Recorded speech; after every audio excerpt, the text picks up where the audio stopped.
ភាចនៈដីដែលស្មុំឆ្នៃធ្វើតើធំចង្ទើឆៃក្តីឆ្អិនក្តីរមែងក្រោយបាយបំណៃជាដីខ្លាចជាអត់ន័យនៅទីបំផុតនោះយ៉ាងណាមិនជីវិតសាមលោកឈឺឬអត់រកវិយកតស្លាប់រមែងត្រូវស្ងាត់ចោលកាយកប់ដិតនៅទីបំផុតក៏ដូចនោះដែរភាពពិតយ៉ាងនេះរិះគិតយ៉ាងណាគួររកខ្វះអារីគួរកុំក្បែរអ្នកក្រក៏ស្លាប់អ្នកមានក៏ស្លាប់ដែរកម្មករថៃតែស្លាប់តែទាំងអស់អ្នកតើតែស្លាប់មិនយ៉ាប់កាត់ទេ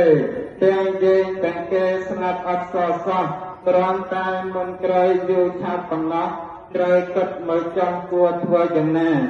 សំដូចទៅពុទ្ធភាសិតមួយតែងតែពោលឡើងថានៅទីបំផុតបើមិនដុតគេកប់នៅទីបញ្ចប់បើមិនតបគឺដុតសុំ